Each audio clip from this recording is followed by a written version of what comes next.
Madam President. Senator from Arizona. Madam President, I'd like to thank Senator Durbin for his compelling remarks and his deep and abiding concern for many years concerning the so-called Dreamers. I'd like to thank all of my other five colleagues for their involvement, and I'd also like to thank Senator Corker and Senator Hoeven for their effort on this bill. I'd like to thank my colleague, Senator Flake, for his outstanding work. And I'd like to also mention Senator Lindsey Graham, who gave his own unique perspective, as well as my friend from Colorado, Senator Bennett, and also Senator Schumer, who has played such an important and valuable leadership role. And the word friend is tossed around this body quite often, perhaps not with as much sincerity as we'd like, but these 7 individuals are my friends. But more importantly, they are friends of America. They are friends who realize we are sent here by our constituents to achieve results, and I don't know at this particular time of a greater issue that we should be involved in. We've heard a lot of personal stories here today, and I am deeply moved by all of them. And there's another human story. In fact, there are millions of them. And I'd like to tell you a few of them. Over the last week, the Arizona newspapers have reported that 8 bodies were found in the Arizona desert. The Arizona desert today, my friends, is in triple-digit temperatures. On June 21st, the Arizona Republic reported that, quote, 4 men may have been dead 3 days before their bodies were found in the Arizona desert by U.S. Border Patrol agents. 2 men had Mexican identifications, and the other 2 didn't have identification. On June 24th, the Associated Press reported Maricopa County Sheriff deputies have found another body in the Arizona desert near Gila Bend, just days after 4 bodies were discovered in the same area. No identification was found on the body, and there were no signs of trauma or foul play. June 27th, today, the Arizona Daily Star reported that, quote, 3 decomposing bodies were found by Tucson Sector Border Patrol agents in the desert over the weekend.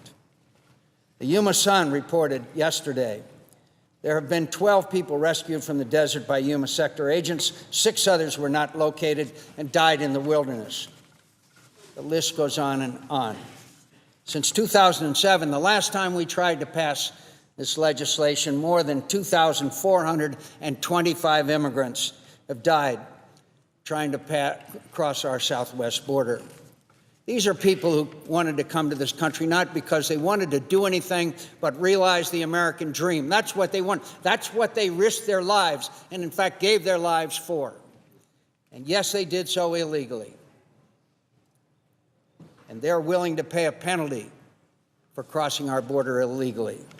But shouldn't we give them the same chance that we've given generation after generation of immigrants who have come to this country, wave after wave of Irish and Italians and Jews and Poles, and now people from all over the world?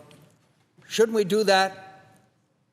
Isn't it in us to bring 11 million people out of the shadows that are now being exploited and have none of the protections of citizenship? Well, how do we address some of these? This legislation does secure the border, and I can tell you from 30 years of being on the border, this bill secures the border, and anyone who says it doesn't does not understand our security needs, because I have been there and I have seen the technology that was developed in Iraq and Afghanistan, which will give us surveillance.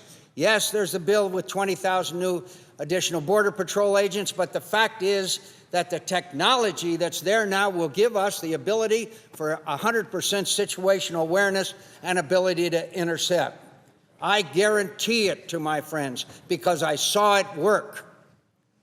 And that technology is in being. There's 700 miles of total fencing that will be added. 700 miles. And my friends, we will also have additional Border Patrol, as we know.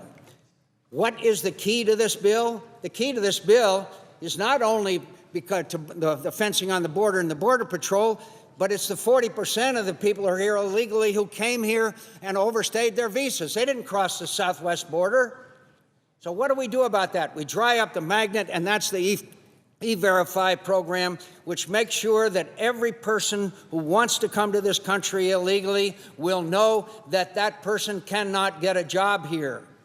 And we will have, within 5 years, an E-Verify system that I am confident, and more importantly, so are the people who are really knowledgeable, that that will be a foolproof system with 95% effectiveness.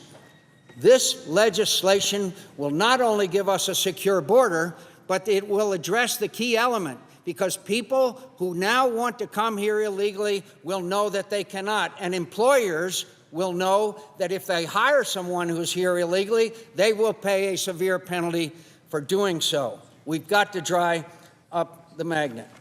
So today there's 11 million people. They're in violation, and they don't have the protection of our laws.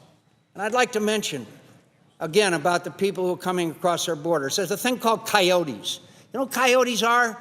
They're drug cartel people. They're the most evil people on earth. They take these people in groups, and they bring them across the border. And many times, the reason why we find these bodies in the desert, they say, we're leaving you. Tucson's right over the hill. And thousands have died in the desert. And you know what they do sometimes when they get them all the way up to Phoenix? They keep them in drop houses, jammed together, and they hold them for ransom under the most unspeakable conditions. And you know what else they do? They abuse the people that they bring up. And I won't go into the details of how they do that.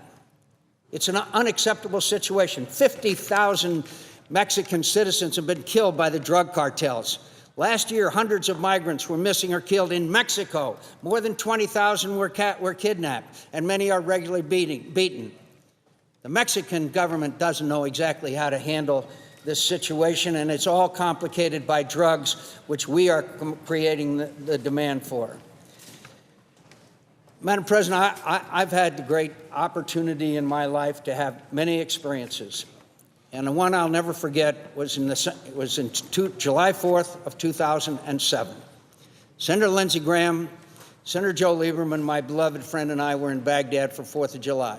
General Petraeus had requested that we speak at a reenlistment ceremony where about 800 brave young men and women serving the military were reenlisting to stay and fight. There was another group of some 80-some who were green card holders who, because they had joined the military, had an accelerated path to citizenship.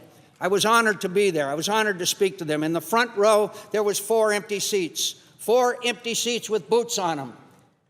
Men and women, men who were green card holders who had lost their lives in combat in the previous 48 hours. Men who had been willing to risk their lives and serve our country in order to be citizens of this country. I've never been so deeply moved. Madam President, let's give these 11 million people a chance to do the same. I yield.